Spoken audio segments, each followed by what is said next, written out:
Hi hello नमस्कार good morning. मी गणेश उपवाड आणि स्वागत आहे तुमचं माझ्या युट्यूब चॅनलमध्ये. युट्यूब चॅनलचं नाव पण गणेश उपवाड हेच आहे.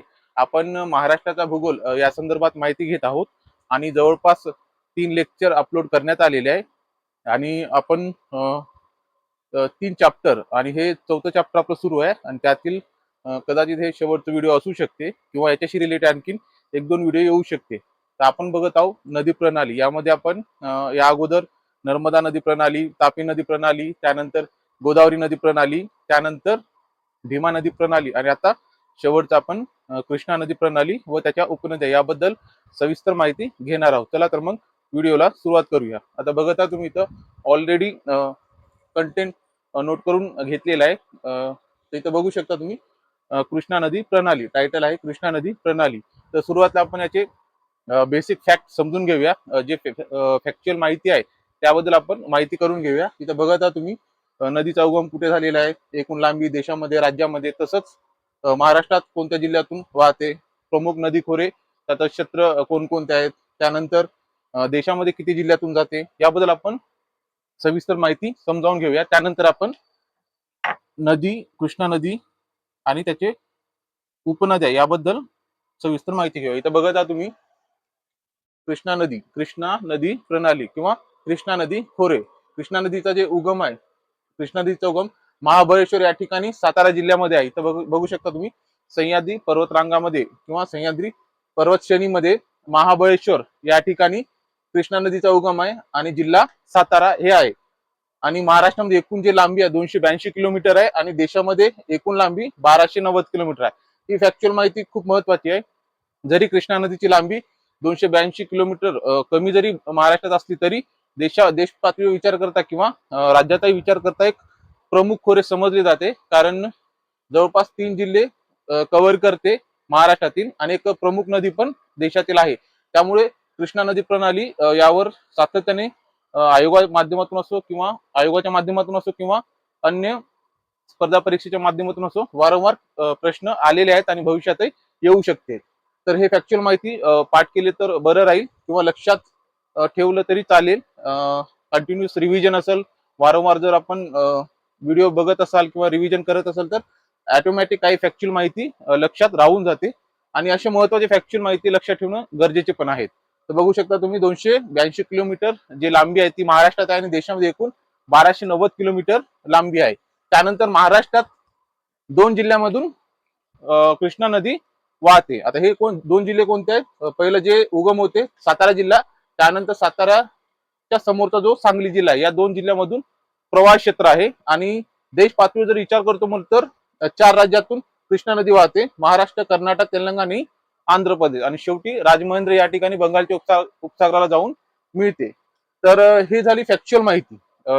महत्वाचे मुद्दे आपण इथं नोट केलेले आहे एक्झाम ओरिएंटेडने, जे खूप महत्वाचे आहेत आणि वारंवार या विषयावर किंवा या टॉपिकवर क्वेश्चन आलेले असे आपण फॅक्च्युअल कंटेंट आहे ते समजून घेतलेले. आता आपण प्रमुख जे नदी आहे कृष्णा नदी, त्याच्या उपनद्या याबद्दल आपण सविस्तर माहिती घेऊया. इथं बघत ऑलरेडी आपण जे कृष्णा नदी आणि त्याच्या उपनद्या आहेत याबद्दल आपण मॅप वाईज किंवा नदी प्रवाह आणि उपनद्या या दृष्टीने आपण ऑलरेडी इथं कंटेंट नोट करून ठेवलेला आहे, जेणेकरून व्हिडिओची लेंथ कमी होईल आणि शॉर्ट व्हिडिओमध्ये एक प्रॉपर माहिती तुमच्यापर्यंत पोहोचेल. तर बघता तुम्ही या बाजूला आपण सह्याद्री पर्वत काढलेला हे आहे सह्याद्री पर्वत आणि कृष्णा नदी ही नदी पूर्ववाहिनी आहे.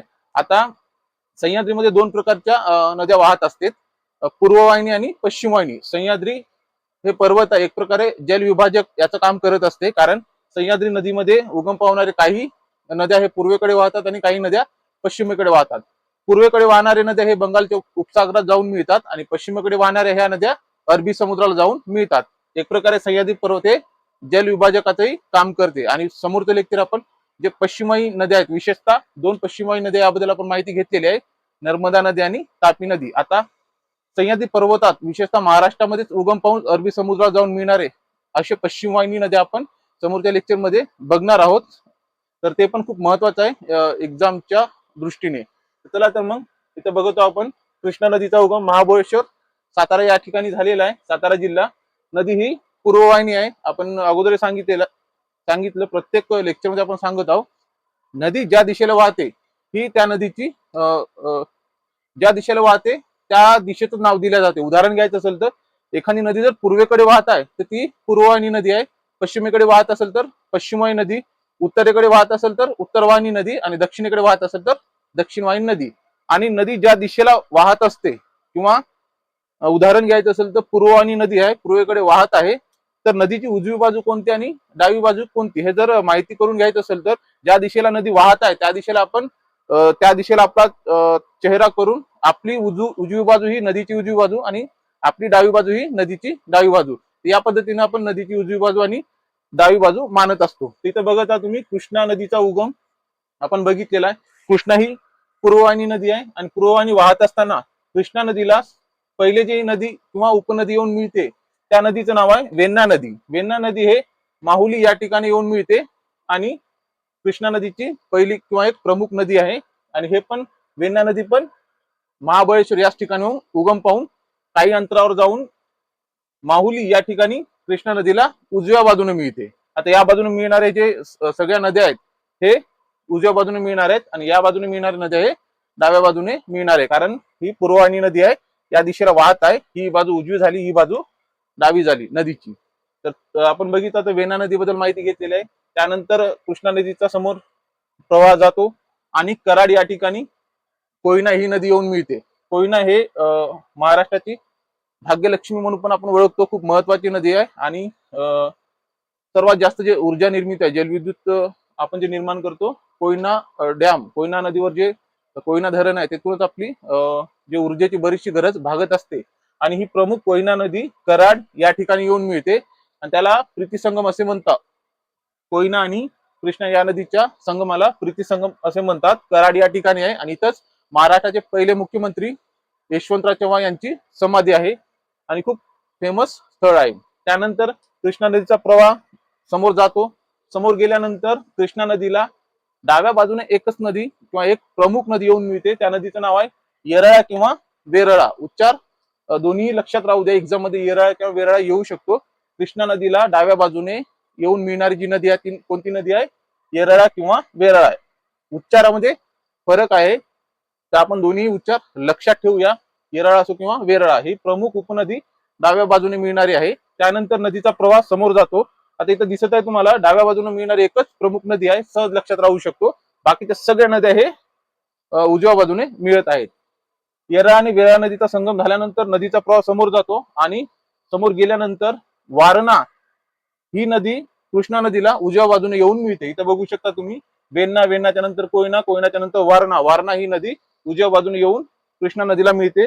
कृष्णा नदीचा प्रवाह समोर जातो आणि समोर गेल्यानंतर एक महत्वाची नदी जी कोल्हापूरची जीवनदायी म्हणून ओळखले जाते ती पंचगंगा नदी उजव्या बाजूने कृष्णा नदीला येऊन मिळतो. आता पंचगंगा ही नदी आहे तो 5 नद्यांचा समूह आहे. आता प्रामुख्याने नद्या 4च आहेत, त्यामध्ये कुंभी, कासारी, तुळशी, भोगावती हे प्रमुख 4 नद्या आहेत आणि एक गुप्त नदी मानली जाते, त्या नदीचं नाव आहे सरस्वती. अशा 5 नदीचा जो प्रवाह आहे तो समोर पंचगंगा या नावाने ओळखला जातो. तिथं बघू शकता आपण नोट करून ठेवलेला आहे पंचगंगा नदी 5 नद्यांचा प्रवाह. आता कोणती नदी कोणाची उपनदी आहे हे लक्षात ठेवायची गरज नाही आहे. पंचनदी आहे. पंचनदी कोणत्या 5 नदीपासून बनलेली आहे असा जर प्रश्न आला तर किंवा असाच प्रश्न येऊ शकतो, कोणती तर कोणाची उपनदी असं शक्यतो येणारच नाही. पंचगंगा ही 5 नद्यांचा प्रवाह आहे. कोणते नदी आहेत ते? कुंभी, कासारी, तुळशी, भोगावती आणि एक लुप्त नदी मानली जाते त्या नदीचं नाव आहे सरस्वती. असे 5 नदीचा प्रवाह पंचगंगा या नावाने ओळखला जातो आणि पंचगंगा ही नदी कृष्णा नदीला उजव्या या बाजूने येऊन मिळते. त्यानंतर समोरचा जो प्रवाह जातो तो जातो कर्नाटक या राज्यामध्ये. इथं तुम्ही बघू शकता, इथं आपण ब्लू पेन आणि ब्लॅक पेन जे हायलाइट केलेलं आहे ते डॅम नसून ते एक प्रकारे बॉर्डर आहे. आपण इथं महाराष्ट्राची सरहद संपत आहे ते इथं मेन्शन केलेलं आहे. इथून जो समोर जातो तो जातो कर्नाटक या राज्यामध्ये. म्हणजे या हायलाइटच्या पॉइंटच्या समोरचा जो स्टेट आहे तो कर्नाटक आहे आणि समोरचा प्रवाह हा कर्नाटक या राज्यातून आहे. आता कर्नाटक या राज्यातून गेल्यानंतर त्याला काही प्रमुख नद्या येऊन मिळतात. आता हे पण हे नद्या आपण का नोट केलं इथं? कारण या प्रत्येक नदीचं उगम हे महाराष्ट्रात असून ते कर्नाटक या राज्यामध्ये जाऊन कृष्णा या नदीला उजव्या बाजूने मिळतात, म्हणून आपण इथं नोट केलेलं आहे. इथं बघू शकता पंचगंगा आणि कृष्णाचा संगम झाल्यानंतर समोर प्रवाह जात आहे. महाराष्ट्र ओलांडल्यानंतर कृष्णा नदीचा प्रवाह कर्नाटक या राज्यात जात आहे. कर्नाटकामध्ये गेल्यानंतर पहिले जे प्रमुख नदी येऊन मिळते उजव्या बाजूनं ती नदी आहे दूधगंगा ही नदी. काही टेक्निकल प्रॉब्लेममुळे व्हिडिओ डिस्कनेक्ट झालेला आहे. परत आपण कंटिन्यू करूया. आपण महाराष्ट्राच्या सीमेपर्यंत आलो होतो. कृष्णा नदी आणि महाराष्ट्रामध्ये मिळणाऱ्या कृष्णा नदीच्या जे प्रमुख उपनद्या आहेत त्याबद्दल आपण सविस्तर माहिती घेतलेली आहे. तसंच आपण महाराष्ट्राची सीमा इथपर्यंत आलो आणि समोर महाराष्ट्राच्या सीमेनंतर किंवा महाराष्ट्रात उगम पाहून कर्नाटक या राज्यामध्ये कृष्णा नदीला मिळणारे जे नद्या आहेत ते आता आपण बघणार आहोत. व्हिडिओ डिस्कनेक्ट झाल्यामुळे आपण परत कंटिन्यू करूया. इथे बघता तुम्ही त्याबद्दल आपण ऑलरेडी अगोदर सविस्तर माहिती घेतलेली आहे. पंचगंगा या नदीचा संगम झाल्यानंतर समोर जो कृष्णा नदीचा प्रवाह जातो तो कर्नाटक या राज्यामध्ये जातो. अगोदर आपण माहिती घेतली कर्नाटक, महाराष्ट्र, कर्नाटक, तेलंगणा, आंध्र प्रदेश या पद्धतीने देशामध्ये 4 राज्यातून कृष्णा नदी वाहते आणि महाराष्ट्रामध्ये मिळणाऱ्या उपनद्या याबद्दल आपण सविस्तर माहिती घेतलेली आहे. प्रवाह समोर जातो महाराष्ट्राच्या सीमेच्या नंतर कृष्णा नदीला उजव्या बाजूने जी पहिली नदी येते ती नदी आहे दूधगंगा नदी. कृष्णा नदीला जी मिळणारी आहे ती दूधगंगा नदी आहे. दूधगंगा नदीची उपनदी वेदगंगा आहे आणि ही नदी उजव्या बाजूने कृष्णा नदीला मिळते. त्यानंतर महत्वाची हिरण्यकेशा नदी आहे आणि हिरण्यकेशा नदीची जी उपनदी आहे खरं तर 3 नद्यांचा तो एक प्रवाह आहे. म्हणजे हिरण्यकेशी नदी, हिरण्यकेशी नदीची उपनदी ताम्रपर्णी नदी, ताम्रपर्णी नदीची उपनदी घटप्रभा नदी आणि यांचा समोरचा जो प्रवाह आहे तो हिरण्यकेशी या नावाने ओळखला जातो आणि हिरण्यकेशी ही नदी उजव्या बाजूने कृष्णा नदीला येऊन मिळते. तत्पूर्वी हिरण्यकेशीचे जे उपनदी आहे हिरण्यकेशी या नदीची प्रमुख उपनदी आहे ती आहे ताम्रपर्णी नदी आणि ताम्रपर्णी या नदीची उपनदी आहे घटप्रभा नदी. तर हिरण्यकेशी आणि कृष्णा नदीचा संगम झाल्यानंतर नदीचा प्रवाह कर्नाटक या राज्यामध्ये समोर वाहतो आणि कर्नाटक या राज्यामध्ये कोल्हापूर या जिल्ह्यात उगम पावलेली तिलारी नावाची नदी कर्नाटक राज्यामध्ये जाऊन म्हणजे उगम महाराष्ट्र राज्यामध्ये आहे. महाराष्ट्रात प्रवाह आणि कर्नाटक राज्यामध्ये प्रवाह आहे आणि कृष्णा या नदीला उजव्या बाजूने तिलारी ही नदी मिळते आणि महाराष्ट्रात उगम पाहून कर्नाटकमध्ये मिळणारे जे 3 नद्या आहेत दूधगंगा, हिरण्यकेशी आणि तिलारी याबद्दल आपण माहिती घेतलेली आहे. जवळपास आपण कृष्णा नदी, कृष्णा नदीच्या प्रमुख उपनद्या याबद्दल सविस्तर माहिती घेतली. परत एकदा रिव्हिजन करूया आपण. कृष्णा नदी, कृष्णा नदीचा उगम महाबळेश्वर, सातारा या जिल्ह्यामध्ये होतो. इथून उगम झाल्यानंतर उजव्या बाजूने जे येऊन मिळणाऱ्या प्रमुख नद्या आहेत त्यापैकी वेण्णा नदी माऊली या ठिकाणी मिळते, कोयना नदी कराड प्रीतीसंगम या ठिकाणी मिळते. त्यानंतर उजव्या बाजूने मिळणाऱ्या नद्या आहेत ते वारणा नदी, वारणा नदीनंतर पंचगंगा नदी. पंचगंगा नदी हे 5 नद्यांचा समूह आहे म्हणून त्याला पंचगंगा हे नाव दिलेलं आहे. कुंभी, कासारी, तुळशी, भोगावती आणि लुप्त नदी सरस्वती अशा 5 नद्यांचा प्रवाह पंचगंगा या नदी नावाने ओळखला जातो उजव्या बाजूने मिळतो. त्यानंतर महाराष्ट्राची सीमा संपते. समोर गेल्यानंतर महत्वाच्या 3 नद्या येऊन मिळतात. ते 3 नद्या आहेत दूधगंगा, हिरण्यकेशी आणि तिलारी आणि त्यापैकी दूधगंगा या नदीची उपनदी आहे वेदगंगा. समोरचा प्रवाह दूधगंगा या नावाने ओळखला जातो. त्यानंतर हिरण्यकेशी नदी आहे. हिरण्यकेशी नदीची उपनदी ताम्रपर्णी नदी आहे. ताम्रपर्णी या नदीची घटप्रभा नदी आहे आणि समोरचा प्रवाह हिरण्यकेशी आणि ताम्रपर्णी या नदीचा संगम झाल्यानंतर समोरचा प्रवाह हिरण्यकेशी या नावाने ओळखला जातो आणि उजव्या बाजूने कृष्णा या नदीला जाऊन मिळते आणि शेवटी तिलारी नदी उजव्या बाजूने कृष्णा या नदीला मिळते. आता हे उजव्या बाजूने मिळणारे प्रमुख नद्या आहेत याबद्दल आपण सविस्तर माहिती घेतली, रिवाइज केलो आणि डाव्या बाजूने एकच नदी कृष्णा नदीला मिळते ती नदी आहे येरळा किंवा वेरळा. याबद्दल आपण माहिती घेतलेली आहे. जवळपास आपण बेसिक जे फॅक्च्युअल डेटा इथं बघू शकता तुम्ही फॅक्च्युअल डेटा आहे त्याबद्दल सविस्तर माहिती घेतलेली आहे. कृष्णा नदीचा उगम, त्याची देशात एकूण लांबी, राज्यात एकूण लांबी, कृष्णा नदीला पूर्वेकडून मिळणाऱ्या आपल्या उजव्या हाताने किंवा उजव्या बाजूने मिळणाऱ्या नद्या, डाव्या बाजूने मिळणाऱ्या नद्या याबद्दल आपण सविस्तर माहिती घेतलेली आहे. आता आपण बघूया हे जे नदी खोरे आहेत ते कोणत्या पर्वत श्रेणीच्या दरम्यान आहे. जसं आपण अगोदर बघितले उत्तरेकडून दक्षिणेकडे पर्वतांची श्रृंखला आहे. जसं विघ्न पर्वत, विघ्न पर्वताच्या दक्षिणेला सातपुडा पर्वत, सातपुडाच्या दक्षिणेला सातमाळा अजिंठा डोंगररांगा, सातमाळा अजिंठा डोंगररांगाच्या दक्षिणेला हरिश्चंद्र बालाघाट डोंगररांगा, हरिश्चंद्र बालाघाट डोंगर श्रेणीच्या दक्षिणेला शंभू महादेव डोंगर श्रेणी आणि या दरम्यान काही प्रमुख नदी खोरे आहेत ते आपण सविस्तर बघितलेलं आहे. शंभू महादेव डोंगररांगाच्या दक्षिणेला कृष्णा नदीचे खोरे आहे.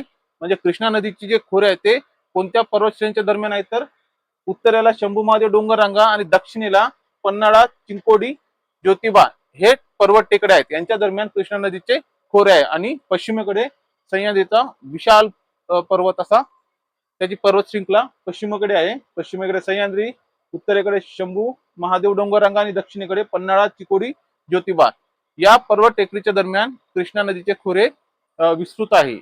आता आपण नदी, उपनदी, बेसिक माहिती, कोणत्या दरम्यान पर्वतश्रेणी आहे याबद्दल माहिती घेतलेली आहे. जवळपास आपण कृष्णा नदीबद्दल जितकी फॅक्च्युअल आणि कॉम्प्रिहेन्सिव्ह माहिती घेता येईल ते आपण इन डिटेल मध्ये घेतलो. तसंच यानंतर आपण सेपरेट एक लेक्चर बनवणार आहोत. कोणते नदी खोरे कोणते पर्वत शृंखलाच्या दरम्यान त्याचे खोरे मर्यादित झालेले आहे, कारण ते महत्वाचं आहे. त्या अनुषंगाने प्रश्न आलेले आहेत. तर आशा आहे तुम्हाला चांगल्या पद्धतीने लेक्चर समजलं असेल. परत भेटूया नंतरच्या लेक्चरमध्ये.